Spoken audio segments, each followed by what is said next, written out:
I want to preface my talk by saying that not all incentives are bad, but some are. Also, it's clear that some of you work within the existing incentive rules, even though you're frustrated with them.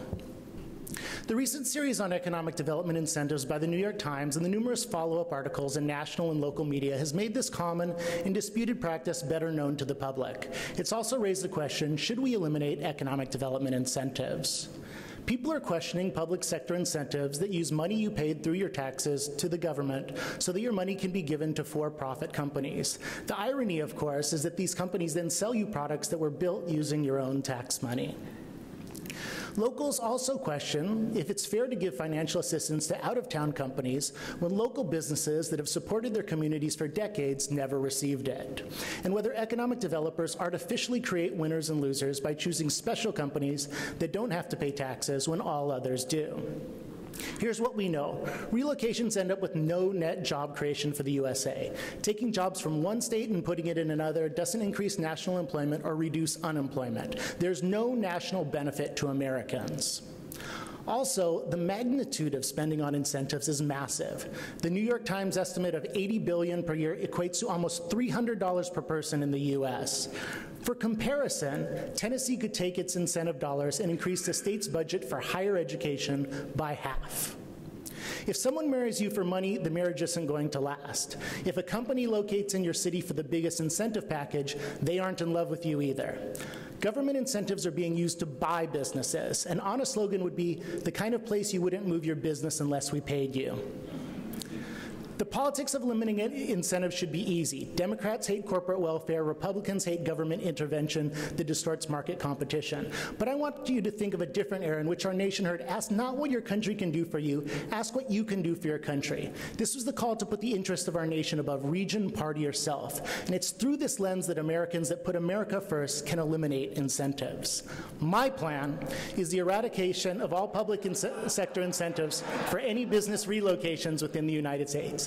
People hate being forced to do things, and in this plan, no one's forced to give up their incentives. Instead, this plan offers the voluntary participation of alliance states. An alliance state agrees it will not use public incentives to recruit and relocate companies out of other alliance states. The benefit of this model is that through cooperation, the alliance states will be able to eliminate competitors. Non-alliance states will have to compete with everyone. You may think this won't work unless every state supports this plan, but to achieve success, you don't even need a majority to participate.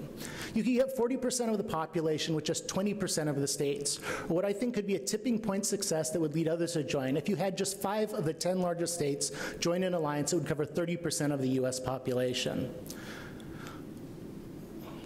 Of course, alliances could develop many ways. Imagine an SEDC, MADC, or NEDA alliance of states. Collaboratively working by region or size makes tactical sense. Participation means less state competitors, and you can save your public funds for public improvements. As a disincentive, cheating states could agree to pay 2 times the economic impact back to the state it stole from. But the bigger penalty is that states that don't participate will live in the dog-eat-dog world in which every other state uses incentives to take away their business. By now you must realize that my focus is actually narrowly defined. I've picked what is clearly the worst use of incentives for America. The plan is even voluntary and doesn't stop many of the other bad economic development incentive practices. But when it's implemented, it may be the drop in the ocean that starts a tidal wave. We have plenty of practice coming up with new incentives. The act of eliminating an incentive is a new experience, and we might like it so much that we do it again and again until we've expelled all of the bad incentives. We all work in a profession that uses public tax dollars to recruit American businesses from other needy communities. We do not have to keep doing this. We know this isn't a good economic development model. It's just our bad habit masquerading as tradition. We should consider the historic significance of our profession and how historians will chronicle our legacy. Economic development has proud moments, such as the Marshall Plan and the electrification of the rural South. But it also has a history of failures, like the destruction of African-American neighborhoods for urban renewal. How do you think history will look back on the use of taxpayer money to relocate businesses from one part of our country to another? Will historians look at us as a generation of economic developers that competed with ourselves instead of the real competition? Will we look back with pride and success from careers filled with stealing jobs from the communities of our American brothers and sisters, and that didn't grow our nation's economy? We should not. But maybe today we can put the past away. Thank you.